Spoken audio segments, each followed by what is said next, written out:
South Jamaica, baby, they made me to be the greatest. Serving the deed of my creators. Fresh off of my high haters. It's the king again. Magdalene, chauffeured, bragging and boasting. Yo, what up, y'all? It's your boy Dollars. Welcome back to the channel. It's another day, another dollar video, and I'm reacting to the DisneyWorld RICO inside the largest crew takedown in Florida history.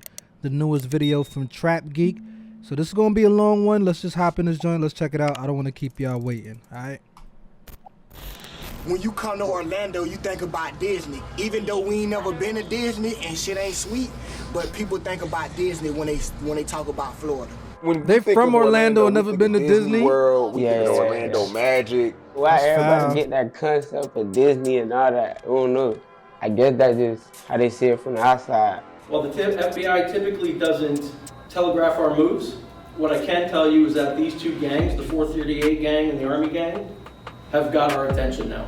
The other 5 already in custody are responsible for nearly $2 million in stolen property, 59 stolen vehicles, and 19 They were out there jugging and firearms. finessing, you heard? Prominent people at the top. Just between those 8 people, they're responsible for 230 felony charges. Jaquavius Smith, better known as Glock 9, just him himself has been arrested for 52 felonies. Hi, damn. what's up, everybody? He a It's been career far too criminal. long. The last episode was in Florida, and for this video, we gotta return there once more. This time to Disney World's Orlando, where folks witnessed one of the largest RICO cases in state history, Operation X, take 34 people down from 2 separate crews. To show you what this Operation looks like, X the entire Force? Bobby Shmurda and GS9 indictment was 63 pages. This RICO case in Florida is 700 pages long, with the Fed stalking people at concerts, Damn. putting informants in place to make controlled phone calls. One side, AFNF, or the Army Gang, is led by the popular rapper Glock 9.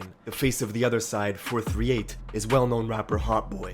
Both of them were good friends coming up in the industry together till it all went left. Until they started escalating beefing into with this each other. year-long war that came crashing down quick, with folks hanging out the windows of cars, wielding AK-47s in broad daylight, hitting daycares and memorials. The city saw 30 back-to-back That's where they fucked up right there. They was hitting up daycares, bro.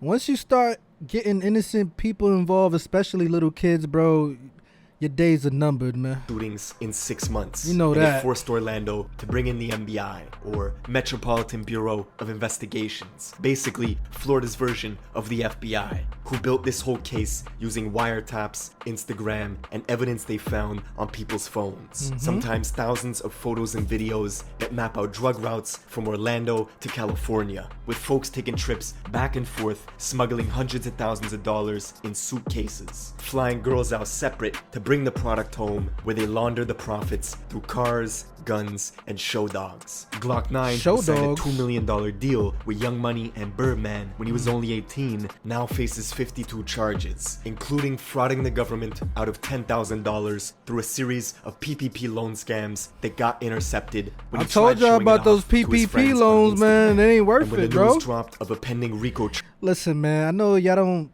got the patience. Y'all want the money now. You know what I'm saying? And listen, I be tempted too sometimes, bro. Like, I'm human. I be tempted to go get on my shit too. But at the end of the day, bro, that shit is going to be short-lived. It's not going to last long, bro. So them dudes that's making you feel like you ain't shit because you ain't got no PP loan, bro, don't worry about that.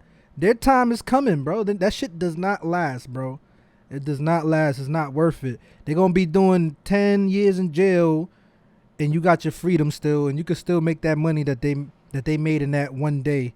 You know what I'm saying? Like, if you hustle right. That's how I look at it, bro. charge, his once friend turned rival, Hot Boy, decided to go on the run, and then turned himself in. They became but then frenemies. went on the run again after they revoked his bond. Wanted gang member on the wanted last month is now in jail. He did the race soon as he posted the bail, bro. We're getting into all this, but first, Where was check you out gonna my song go? of the day. Nah, I'm this is a good. new one from my guy Millie's. Nah, I'm Let's good. go. I fuck with Millie's. I reacted to that. Check out my reaction to that. But, you know, we're gonna skip that. Sorry. Hi. This is probably one of the wildest stories I've ever covered, and in order to understand it, we gotta travel to the tourist capital of America, home of Walt Disney Entertainment, with 70 million visitors coming in and out each year. Orlando, I only been to Florida. Disney once But in my there's a part life, of the bro. city they don't show, the infamous ghettos of West Orlando. backcountry roads, dry industrial land with scattered housing complexes and homes. It may not look like much, but it got so bad in the 80s and 90s, they gave it the nickname Warlando. It's a war Warlando? going on Damn. in Orlando, and I'm not saying like a big war, it's just a war amongst ourselves and all this killings. But 3 artists from there were making a way out. Glock 9, Hot Boy, and Pootie, each from a different neighborhood with a unique Florida sound. And where most cities have problems when 3 artists are coming up, these 3 were helping each other, sharing blog connections on Worldstar and Say Cheese TV, what making songs happened? together. We always like tied in, bro. Like we was like brothers. We sleep with these jits, like every day be around these same jits. I don't know, shit went left. What went wrong? That shit went left. The first to really blow up was Glock 9 with his massive song called 10%. Let me guess. Somebody blew up, started acting Hollywood, started shitting on their mans and them. That's what usually happens sometimes, bro. Niggas get a little bit of clout, they start acting Hollywood, bro. Dudes like that, you could tell that's sooner or later, bro, the truth of your character will show, bro. It's only so long you could pretend to be something you're not. Whether that's real or gangster or whatever, bro. It's only so long you could put on the act. Hitting 35 million views the summer of 2018. He had such a raw talent and energy that 2 months later, Birdman and Young Money would sign him to a $2 million deal. It inspired his friends Hot Boy and Pootie to take music more serious. But Glock 9 was unpredictable. He was wild. You tell him there's rules, he was breaking them. You have been in jail more than 10 times? Yeah. You're 18 right now? Yeah. You've been in jail 12 times? Yeah. Arrested for everything from possession of burglary tools to guns, he went from stealing cars in They GTA done found him with at the 11 tools, to the snatching low real jack. cars at 13. And after signing this $2 million deal with Birdman, Glock 9 was getting picked up twice a year and beating every case thanks to Young Money's private lawyers. He even bragged through text messages about being out on 4 separate bonds at once thanks to his defense attorney. Hey, yo, give that attorney a raise, bro. I want to know what kind of lawyers they got, bro. Your man was out on 4 separate bonds because of his defense attorney. That man deserves a raise, bro. Feel me? He must have been pissed off. Well, you know what? They not pissed off because they getting paid to represent you. So at the end of the day, you want to keep doing dumb shit, you still got to pay your lawyer if you want to get out of that jam, you know? But I know Birdman must have been tight. Like, yo, bro, cut it. Like, you got an opportunity to change your life, make a couple millions, travel the world, you know, a whole new experience, and you still want to do dumb shit, bro. I can't understand people, bro.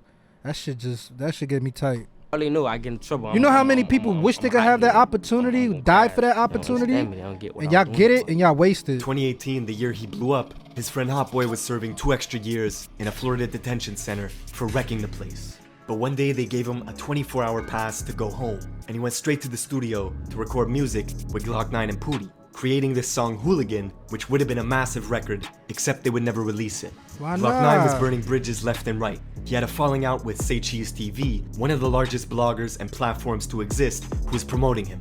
Pussy. You got more money than me. Pussy. You ain't gonna last long no way, nigga. That's why your own niggas switching up on you, cause that money getting to your head. Yo, Say Cheese, is that like, I just started learning about Say Cheese recently. Is that like a Florida blogger or some shit like that? A blogging company? Because I've seen them around before, but I never like tapped in with their shit. But I know they get a bunch of interviews and stuff like that. So, yeah, what is Say Cheese? Is that one person or that's a group or that's a company? Y'all let me know. Hey, you haven't made it yet, bro. By the time Hot Boy got out of juvie, You haven't on the made it outside, yet, and you're already Glock 9 and burning Pootie bridges. started going at each other, leaving Hot Boy caught in the middle. Why is there no Hot Boy Glock 9 records, no Pootie Hot Boy records? Shit just went left. Shit went left. You being cool with both of them, do you think you could kind of squash that beef? I tried. You tried before? Yeah, I tried. He tried. But with the release of these RICO papers, the feds paint a picture of a bunch of crews competing to further their own interests. It wasn't just music they were into. It was all sorts of money schemes in the criminal underworld they had hands in. Glock 9 had his own clan, All Friends No Family. Listen, man, you gotta pay for them videos some type of way. How you think dudes is getting studio time, man? Studio time ain't free. You know what I'm saying? Sometimes it takes money to make money, bro. You can have all the talent in the world, but if you ain't got no funds to invest in your talent, you're not gonna get too far unless you are like a once in a lifetime type of talent. But then they're gonna make you sign one of them crazy deals where you sign to a nigga that signed to a nigga that signed to another. You know what I'm saying? Like, so It is what it is, man. Like, sometimes we gotta do what we gotta do. We gotta take risk for our goals, bro. You gotta take a risk for your dream, you know, but you gotta take calculated risk too. Don't just do no dumb shit without a plan. Y'all be going into shit with no plans, man. A lot of my subscribers are young. I want y'all to start thinking before y'all do shit, bro. Really weighs the pros and the cons of the actions y'all gonna take. You know what I'm saying? Yeah, I'm gonna take a risk and risk my life to do something, but don't just take an unnecessary risk. You feel me? Family, or AFNF, who mainly stay in the Mercy Drive area of West Orlando, which they say was built on a cemetery. It has mandated 24/7 police patrols. And AFNF was mandated 24/7 police patrols, texting each other gang structures and rules. They had a system where a female associate would legally purchase guns for everybody in the crew who was a convicted felon. And when a Kentucky rapper named 2K Baby came to visit Orlando, AFNF robbed him of his jewelry, taking the grills from his mouth, his money, then went on Instagram Live at the Mercy Drive apartments, challenging his folks to come get it back. This the only way you gonna come in, the only way you gonna pull out. What you gonna do? Let me see where you at. You already putting insurance. The bricks, the same place this shit happened at. 14 Mercy Drive. Exactly. Hey, my homeboy said he want the chain back, How much y'all gonna spend for it? By October of 2019, the tension with the various crews was rising. Pooty dropped this. Listen, man, that's part of the game, bro. You know how long rappers been getting robbed for their jewelry? You feel me? That's been going on since the beginning of hip-hop. If you ain't man enough to hold your shit down, don't even wear the chain, my brother. You know what I'm saying? If you go into some hoods that you don't know anybody and you wearing $100,000 chains, bro, what you expect to happen? You think niggas ain't gonna try you? Are you that naive to how this shit go, bro? And y'all come from the hood, so that's the shit that I don't be understanding. Like, y'all come from the hood. Y'all should know how to move, bro. You know what I'm saying? I wear my if I had a chain, I'm gonna wear it wherever the fuck I go, but I'm gonna make sure where I'm going, I know where the fuck I'm going. I got people with me. You know what I'm saying? Like, it is what it is, man. Sometimes y'all just be asking for somebody to do something to y'all, bro. Song Address It, a freestyle where he was dissing Glock 9, saying they both bleed the same and that it was war. And right around then, the Orlando police began putting in surveillance early. They knew shit was starting to boil over. Of course, the police could see it coming a mile away. They were being watched. A storm is They even coming. set up counter surveillance to watch the feds watching them, posting videos to Instagram with middle finger emojis pointed at hidden squad cars in the bushes. And by the time 2020 we see y'all watching there were us. We agents see watching y'all. Hot Boy at all his concerts, with officers stalking Instagram feeds as well because they couldn't believe the money people were pulling in. The IRS and the feds were doing the Birdman hand rub, looking at these guys' Instagram pages, all that money. They not stupid. They know you ain't got no legal job.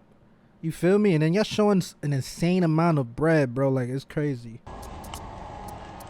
Hot Boy, of course, had a real rap career, making legitimate music money, but the feds were watching him make plays on his cell phone, texting people for t-shirts, which was a code word for 100 pounds of coke that was to be broken up and resold. See, these wiretaps didn't only reveal what the rappers and crews were doing, it went all the way to the source of supply for the gangs in the city, specifically Hot Boy's 438 gang from the Silver Star, Pine Hills area of West Orlando. As the feds wiretapped the most prominent narco trafficker in the city who's doing business with them, an Orlando kingpin who bi-weekly was smuggling bulk US currency to the tune of 200 grand in suitcases and using girls as mules to fly that product back from Cali and resell in Orlando. The feds intercepted texts where they were telling each other to save these messages as a reminder because they were about to be millionaires. But with the feds monitoring warehouses, dodging lookouts left and right, the beef between Glock 9's side and Pooty and Hot Boy was really about to escalate a few months later in April at a house party where Glock 9's best friend would shoot Hot Boy's right-hand man, Wolf Luma, killing him. This was Pooty's good friend too. The event brought Hot Boy and Pooty much closer. 11 days after, they had a funeral for Wolf Luma where Hot Boy filmed this iconic music video at the service with everybody dressed in all black. Later that same day, they all went back to Pooty's neighborhood to hold a vigil for their friend who was killed. They got shot But up. their rivals AFNF found out. Driving over to the memorial in a small, dark SUV, they began shooting into the crowd that was gathered, hitting Pooty and 3 others, killing a pro football prospect who had just signed with Louisville University. Wow, Investigators say this was retaliation just for Glock 9's friend getting arrested for the shooting of Wolf Luma. The very next month, 90,000 people tuned in So they doing a retaliation, but because they mans got locked up for killing somebody. That don't make no type of sense. Usually a retaliation is, oh, you killed my man, I'm gonna kill one of yours, I'm gonna get at you. But they mans killed one of their mans, and then they wanted to shoot up the vigil just because he got locked up for killing. Oh my God, it's just backwards, bro. In for the live stream of the funeral for this 18-year-old football player who was killed. That's sad, man. Homie had his whole life ahead of the whole him. room and said, "No suspect has been arrested yet, but folks are sitting here knowing who did it. This has to stop." See, Glock 9 and others in AFNF had set up this network of unemployment scams across various states in the country, with a database of names, addresses, and credit scores, all saved on Glock 9's phone. He was using these scams to pay for the bonds of lower-ranking members that got jammed up. That way, they could fund this war for a long time, choosing to discuss business over FaceTime to prevent the feds from listening in. Both the 438 I bet you they could still tap FaceTime. had hierarchies and subsets. Both of them were competing as the feds watched 438 members boast through text message that they had enough money and guns to do what they wanted, and that made AFNF jealous. By the summer of 2020, the beef even spilled out of town into Jacksonville, Florida, with Glock 9 putting out this song on the 1st of July called Criminal Minds. And in it, he says his enemies were clicking up making teams. He was actually talking about the well-known rapper Fulio out of Jacksonville. How you watch your mama get popped, you got shot in the ass, and you wrote a statement? All three of them things do not go together, boy. You tripping. All because Fulio would take a photo with Pootie, and this made Glock 9 mad. So he started I dissing fuck with Fulio's Fulio, deceased though. friends, I fuck and it with caused Fulio. Fulio's enemies from Jacksonville, like Queso, to then click up with Glock 9, where there was even almost a massive brawl at a mall in Atlanta when Queso crossed paths with Pootie, and things were seconds away from turning dangerous. Oh, you can't stop all y'all. Y'all get to shoot at them cocky. Them cocky can't stop all y'all. Ooh, shit! Oh, what did you talking about? Yo ass, they running up on niggas' ass in the mall, boy. But back in Orlando, the OPD was concerned there would be a string of shootings very soon, and they were right. 4 days into July, police arrived at a house in West Orlando with reports of gunshots. They found Glock 9's car with dark tinted windows riddled in bullets, and him nowhere to be found. Listening in on phone calls, the feds learned of new strategies AFNF was using to avoid police when they were going on missions. They were riding around in rental vehicles with dark tints to see if they would get pulled over frequently in case they had to gun it in a high-speed chase. They were even gonna put white boy stickers on vehicles so the police would think it was white people in the car and not try and stop them. 4 days after they found Glock 9's Make America car Great abandoned sticker, with you be bullet alright. holes in it, one of his friends, who went by the name Baby Joker, was driving around deep in 438 territory looking for rivals to tag. They pulled in at a place where one of Hot Boy's good friends stayed at, driving a gray Dodge Challenger, and began firing at folks, with people scattering all over the yard. Hot Boy's friend reacted quickly, running inside to grab his Draco, and came back, shooting at Baby Joker in the gray Dodge Challenger, which at this point was stranded in the middle of the road with the driver's hands all shot up, unable to get away. Wow. Baby Joker was dead. Wow. The craziest part, Hot Boy's friend, the guy they were aiming at, was someone they knew since they were kids. This particular shooting would get referenced in a lot of music, as 438 boasted about this failed hit attempt. In his song Left Lonely, Hot Boy tells Glock 9 directly, "Your little stepper ran down and he died." Hot Boy was blowing up and doing songs with Lil Baby. He even signed to 100K Management, the same guys who managed King Von and YNW Melly. And there were other artists from the Silver Star 438 region, like Cudham Reese, who was getting quite popular, getting song placements in Madden 2K games. He Yo, was I'm even about to one get of the rare Madden artists today, who was man. able to get Chief Keef to do a music video with him. The feds had theories. Glock 9 was jealous Reese's career was taking off.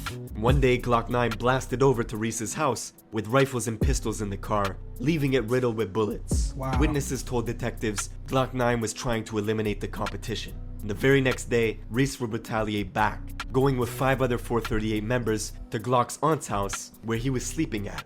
And they left her house riddled in bullets as well. This particular feud was crazy, as the police counted You see how your actions could have an impact on people that don't got nothing to do with anything. So what if his aunt happened to be in the window, looking out the window, smoking a cigarette outside, and got caught up in that shit because of something he did? Y'all don't think about that, though. Y'all don't look how your actions could affect the people that's around you, your family, your friends. You know what I'm saying? Like, people got to start thinking, man. 5 different attempts where Glock 9 tried to take Reese's life in a matter of months. Damn, 5 different life attempts? Where Reese was filming a music video in his purple Hellcat and was being followed by AFNF members who pulled up next to him in traffic and started shooting. Reese shot You don't back stop at the and light, managed bro. to escape, but then crashed into an oncoming vehicle and had to abandon the purple Hellcat with busted up legs. Wow. With all this death and violence happening in the city, Orlando finally hit up the Metropolitan Bureau of Investigations for help. They needed 18 different agencies to collaborate. And the tipping point, of course, was the infamous shootout at the Millennium Mall. Wow. If What you want the happened city here? to act, do something where their money is at risk, in a public space with loads of businesses and wealthy Stupid! On October 8th of last year, Orlando's luxury mall of Millennia was a scene of chaos as OPD officers responded to a shooting that broke out in the parking lot. Not so smart at all, bro. Glock 9 and 3 others versus 3 438 members. On surveillance video, you see the 438 guys leaving the mall, getting into a white BMW, and then rolling the car slowly, with shooters positioned behind the car doors, firing at Glock 9 and his people, who were taking cover behind their own car, with bystanders running everywhere as security rushed to evacuate the mall. And despite a hail of gunfire, nobody actually got hit. Thankfully. But now, the feds were getting more search warrants and surveillance than ever before, confiscating cell phones left and right, where they found people's internet history, how to turn semi-automatic guns Glock into auto fully automatic selector guns switch. easily, numerous Google searches on phones, looking up specific shootings that happened in the Central Florida area. Meanwhile, the police were meeting with confidential informants who knew all about the 438 gang, their members, their inner workings, everything. The informants told them of $60,000 hits being placed on people's heads and recommended the police act swiftly because more people were gonna die. And the rest, well, the rest of the story you know now. 34 people from 2 rival crews brought down in Operation X. And before I let you go, people always ask me what beats are in the video. I've listed the fantastic producers in order in the description below. Nobody cares. Alright, that's it. Yeah, this was an interesting video, man. I thought this had me definitely wanted to tap in more with Florida. I know I did the you know, I reacted to the Julio Fulio joint with the Young and Ace situation. It's been a minute since I reacted to any music from over there. I'm gonna start getting back into that. But yeah, this was interesting. Definitely crazy how these guys were friends and now they beefing with each other, but that happens all the time, man. That's like Cain and Abel, bro. They were brothers until Cain killed Abel, you know, over jealousy. That shit happens all the time. It's sad, but it is what it is, man. And yeah, he was right, bro. If you want the feds to start acting, get into a shootout Times Square, downtown, any place that's people, you know, go to shop or is public, open to the public. Y'all do some shit down there, you asking to get caught, asking to get locked up, bro. That's gonna create a whole investigation. But anyway, man, if there's any music from these artists y'all want me to check out, let me know in the comments down below. If you enjoyed this video, hit the like button, subscribe to your boy. We almost at 20K, baby. It's your boy Dollars. I'ma holla. I'm out of here. For my time goes by, they gon' raise a nigga jersey in the sky. Treat a nigga right, big dreaming on my life. Shorty wanna get some air, I go and get her when I fly. Taking off on these niggas I retire. The minute I catch fire, I smoked them all before, just revisiting the high.